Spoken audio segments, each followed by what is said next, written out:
I'm Ian Levy, and this is Citizen Closing.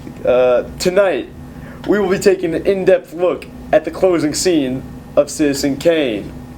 That's why it's called Citizen Closing. Get it? It's a joke. You know, like, see, he gets it back there. We are going to look at a couple different aspects of the film, such as mise en scene, sound and editing, cinematography, and narrative and genre.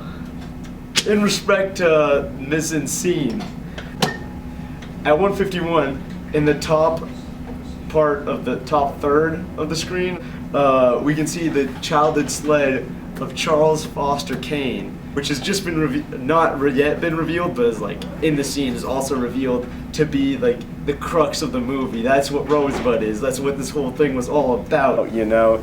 And in the scene, we just start getting the dawning of its importance on the viewer. At 156, we get a better view of the whole scene with people moving around, and then we get a good look at depth, but we see the sled. At 203, we see the sled thrown in a furnace, and at that point we're not quite sure if the furnace is what's important or the sled. But moving on to 211 in the scene, we get to the point where we see the sled is the focus of the scene, you know, and it all comes together. Sound and editing. The first thing you notice about the sound is right at the start of the scene. We get just a really stagnated note.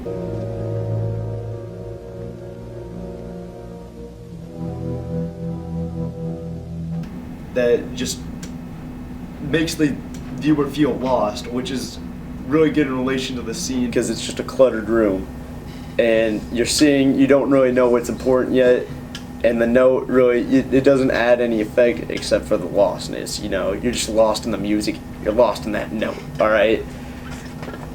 And then the editing portion of this is soon after there's a dissolve cut, but it's in the same room, and there's still no like center of the camera except for all the junk and the clutter that Charles Foster Kane has developed over his lifetime, you know. And the dissolve cut really adds to this by because it's the same room and there's still clutter. But it changes. You see an obvious change, but it's still nothing stands out, making the room feel very expansive and very cluttered. So, cinematography. Right at the start of the scene, we're on a dolly that's going about walking pace through the expanse of the room. This gives the viewer a feel that he himself is walking through the room. We see all the clutter and all the junk that Charles Foster Kane has accumulated through his lifetime. Narrative and genre. So the only real narrator in this scene is the camera itself. And it's just showing us, you know, what we needed to see to make the film a complete circle. Well, folks, that's all we have on our program tonight. Thank you, and good night.